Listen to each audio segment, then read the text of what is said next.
May gabi sa tanan, mga kaigsuunan. Welcome sa atuang Saturday evening service online. To our viewers, good evening. I would like to say thank you to our dear beloved pastor, senior pastor nato si Pastor Nick Yatson, e ug ang atuang associate pastor si Pastor Armand Dano for giving me this opportunity na makasulti sa inyo sa pulong sa Ginoo on air. Bago ta mo adto sa atuang mensahe, which is the Word of God, shall we say our church declaration na atuang ginasulti, especially sa bag-o mohatag og mensahe. Sabay-sabay ta mga igsoon. Today, I receive all that Christ died to give me, His abundant life, limitless grace, boundless mercies, divine restoration of youth, and overflowing provision. Today, I take hold of all God's blessings, healings, and miracles. I shall be transformed from glory to ever-increasing glory, and victory to overwhelming victory. And I will enter the promised land of the believer's rest, seeing His mighty restoration in each and every area of my life. I proclaim that I am God's beloved, His highly favored child, His powerful servant, and His overcoming champion. And because I am blessed to overflowing, I will be a blessing to all. In Jesus' name, amen. Church, siguro perminti na yun ninyo ni madunggan o perminti na nato ginasulti every Sunday sa ato ang church service.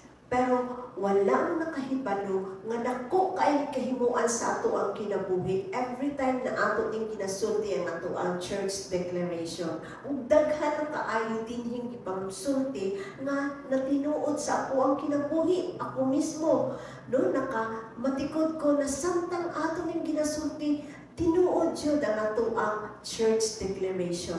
What a powerful kung atong ginasulti sa kanunay ang ato ang church declaration. O karon mo ato kita sa pulong sa Ginoo. Ang atong mapulong o mensahe karon kagabi una, makita nganha sa Psalms 92 verse 1 to 4. Nag-ingon diri sa New Living Translation. It is good to give thanks to the Lord and to sing praises to the Most High. It is good to proclaim your unfailing love in the morning, your faithfulness in the evening, accompanied by the 10 strings instrument, a harp, and the melody of alarm. You thrill me, Lord, with all you've done for me. I sing for joy because of what you have done. Shall we bow down our head? Father God, we give you thanks, Lord God, sa mga pulong na magawa sa imuhang among baba karong kagabi una. Salamat, Ginoong Dios, na ikaw, Ginoo, magpataliwala, Ginoo Lord God, sa mga pulong na akong pagadanon karong kagabi una. Imunusab sa imong mga katawhan na naminaw sa tagsa nila kapalimalay. Salamat, Ginoong Diyos. Ikaw magapanalangin sa mga tag-usa ka namo sa pangalan ni Ginoong Jesus. Amen o amen.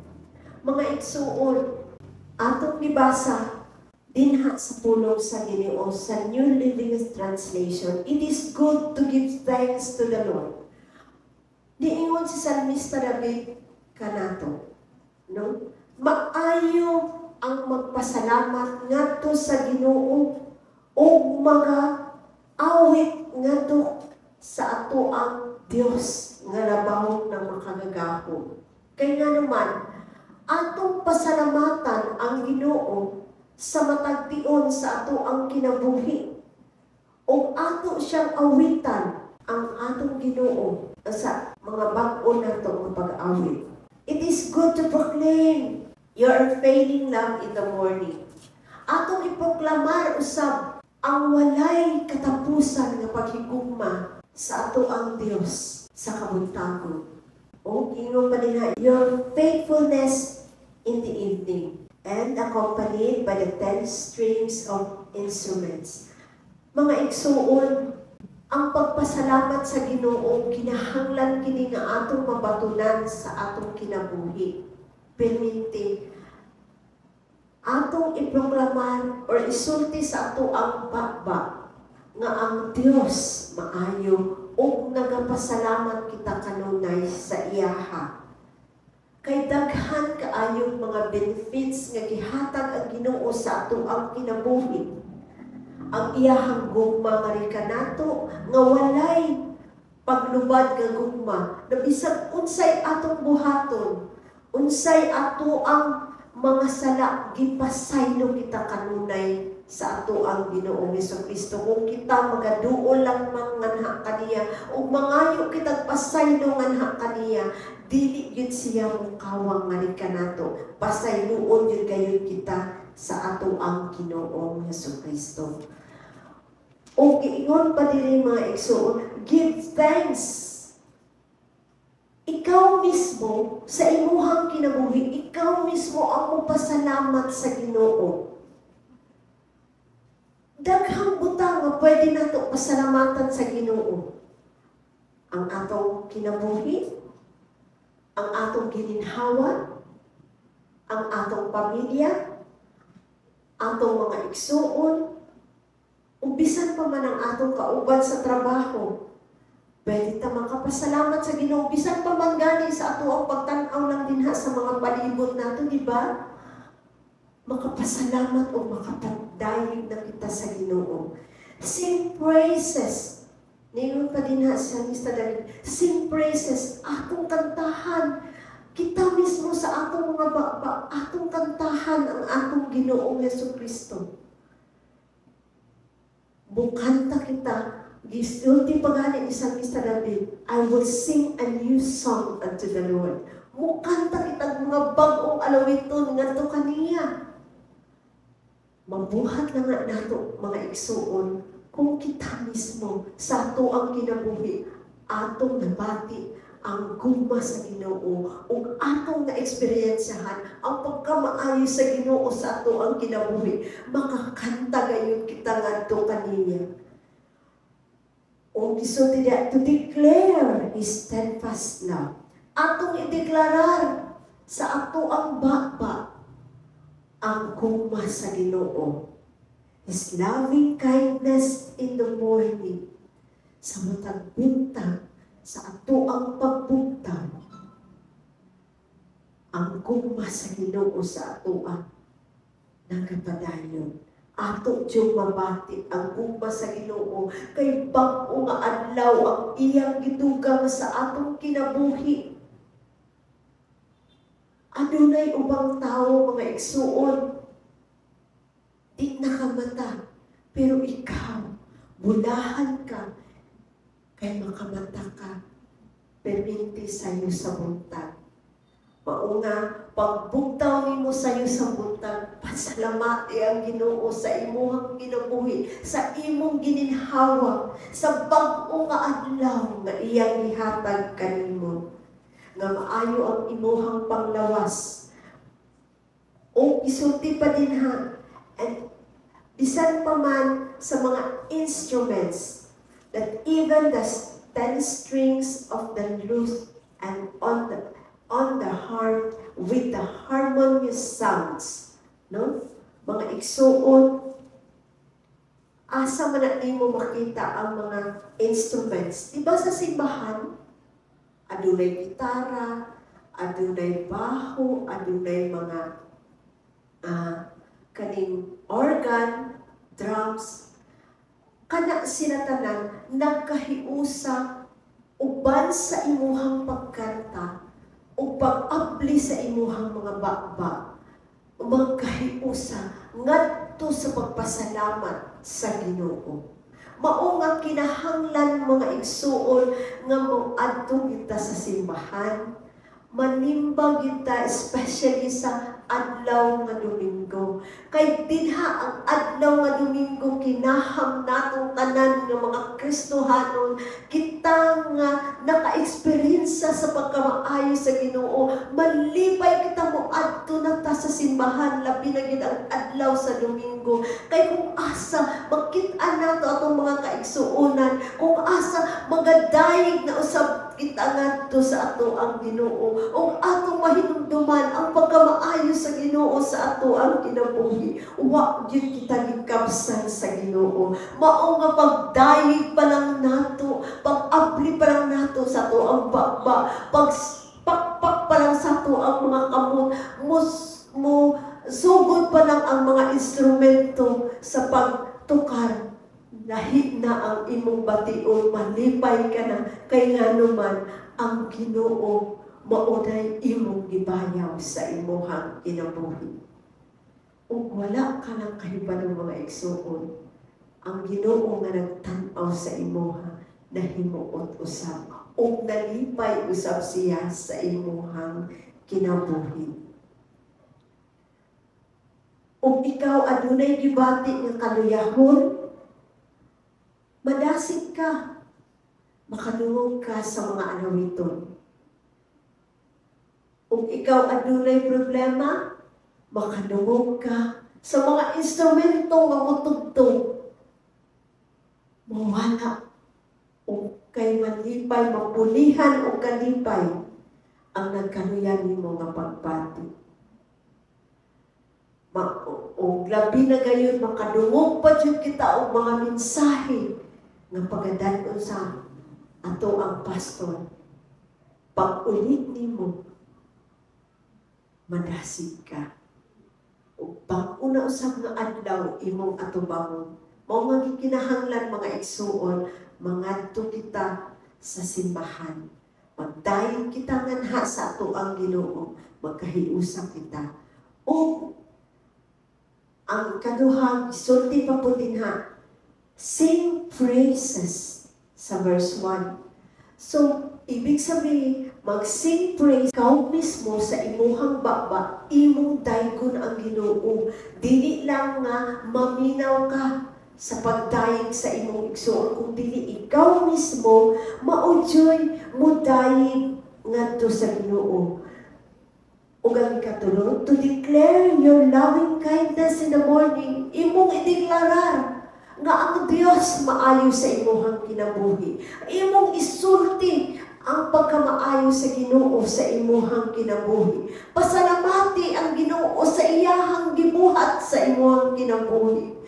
Nga hantod karon ikaw nabuhi ning kalibutan. Hantod karon ikaw maayo ang imong panglawas. Dayga ang Dios, awiti ang Dios, parehas kay Salmista David, na kung siya mo dayeg sa Ginoo, all out, no? Wala siya gihuna-una kung dili ang iyang gibati is nalipay siya nga iyang giawitan ang Dios nga nagbuhat sa langit ug sa yuta. Ang Dios maoy ng tag-iya sa imuhang kinabuhi igsuon. Pasalamati ang Dios sa imuhang pamilya, sa imuhang igsuon, sa imuhang bana, sa imuhang asawa, sa mga tao nga palibot sa imuhang. Pasalamati ang Ginoo.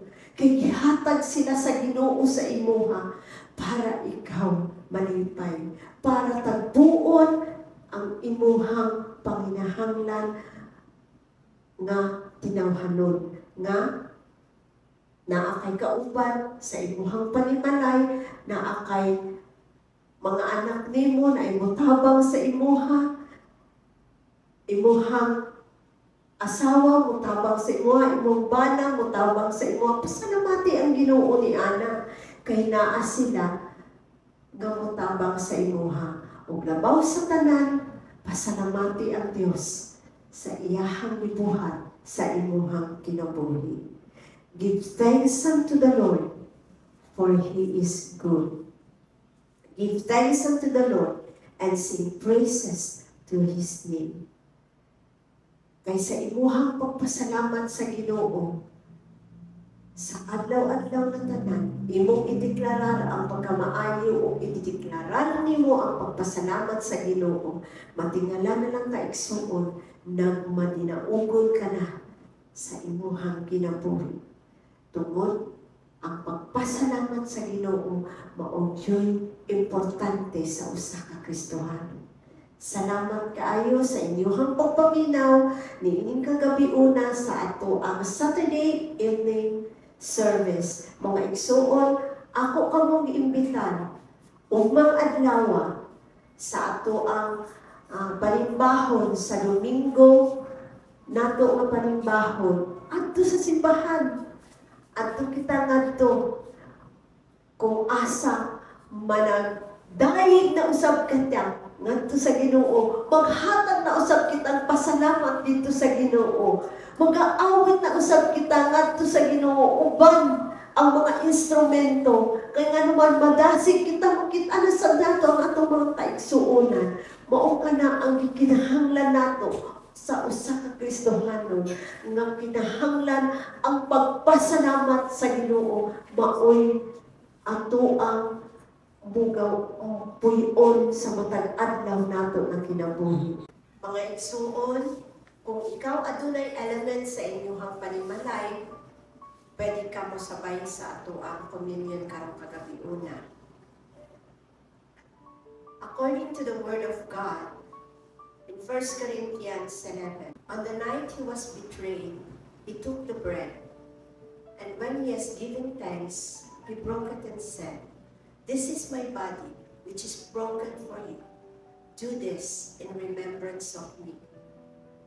Father God, we give you thanks, Lord God, for your body, which is broken for us.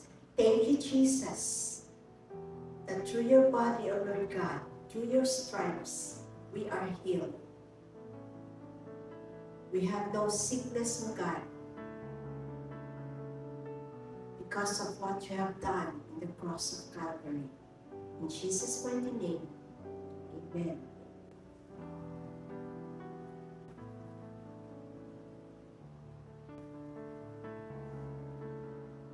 And after the same manner, he took the cup, and when he has given thanks, he lifted it up and said, "This is the cup of a new covenant in me. For as often as you do, you proclaim the Lord's death until He comes." Ginoong Diyos, salamat sa imuhang dugo magiula sa cross sa Kalbaryo. Salamat, Ginoong Diyos, na tungod sa imuhang dugo, kami naluwas. Kami walay sakit. Kami, Ginoong Diyos, nangaayo, Ginoong Diyos, among mga lawas, walay ipangbati. Tungod sama kanimo, mausap kami. Sumala sa 1 John 4:17. As you are, and so are we. Kung unsa ka, Ginoo, maupod kami. Wala kay sakit, wala kay ayuma, high blood. Mausap kami, Ginoo ka. Wala kay ubo. Wala kang isipon, Ginoo. Mausap kami. Salamat, Ginoo ka, sa mga maayong panglawas na imong gihatag ka namo. Tungod ikaw nga Diyos nga among gialagaran, maayo ang lawas, sumuapod kami. Salamat kaayo, Ginoo. Shall we drink the cup?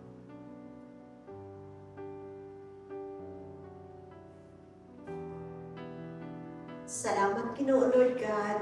Dini kagabi-una, salamat usab Ginoo nga dili kami natapos sa amuang Saturday evening service, Lord God. Salamat sa among mga kaigsuonan nga naminaw karon sa tagsa-tagsa nila kapanimalay, Ginoo Lord God. Ikaw magabindisyon kanila, ikaw Ginoo Lord God magauban kanila, Ginoo. Nga ugmang adlaw, Ginoo Lord God, Domingo, sila makaad adto sa simbahan. Makauban namo sila Ginoo, maghatag mig pagpasalamat nga na kanimo Ginoo. Amo ang awitan Ginoo Dios tungod ikaw ang usa lamang ka Dios nga maayo sa ang kinabuhi. Salamat in Jesus mighty name. Amen. Salamat sa inyong pagpaminaw din ha. Salamat nga naamo sa inyong palimalay na minaw sa ato ang Saturday evening service.